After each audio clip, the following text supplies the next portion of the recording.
This area has become a lot better and there's a lot of nice people moving in here and it's fantastic. But I've lived through all the crackheads, the winos, the drug dealers, the street gangs, the prostitutes, and finally the area's come good and property's gone up and people are moving in and now I'm not wanted anymore, so I'm kind of on scrap heap in my junkyard. I'm not required in this area.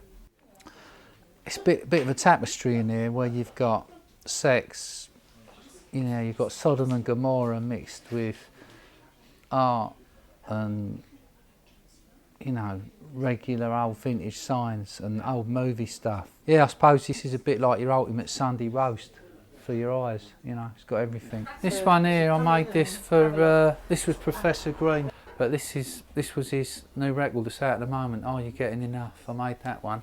Then we got Son of a Gun, the Jesus statue in here, which is quite cute. That's sold, somebody bought that for 18,000 about 6 months ago, but they never came back. They paid the money, but we haven't seen them since. Hopefully he's still alive. If not, I suppose I could sell it again. There's quite a lot of stuff from the sex business from years ago like that. Neon Woman over here, I did that for Paul Raymond at the Raymond Review Bar about 25 years ago. 25 years ago that was considered erotic, believe it or not. Working for Paul Raymond was quite strange. In Soho I did a lot of clubs. After clubs were run by the Maltese and after clubs and brothels were run by the Cockneys, the East End boys.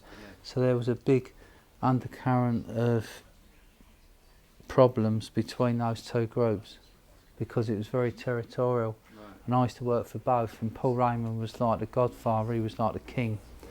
There's sex signs that I made in Soho that people have bought and now they're in like art museums in Berlin. Okay. Stuff that I made 20 years ago. Yeah. God's Own Junkyard has become this incredible thing. It's become its own, you know, I feel like I'm into the Forbidden Planet, that movie, and that guy invents that monster and then he's got to feed it. Now I've got to stay here. This is like my neon heartland, Walthamstow. This is where I grew up, this is where my dad made neon, this is where I make neon. I mean, yeah, it'd be really easy for me to relocate and it'd be cheap, but I don't really want to move out of the East End because it's a part of me, you know. I'm a Walthamstow geezer, this is where I come from, and I really want to remain in the area that I've always lived and worked in.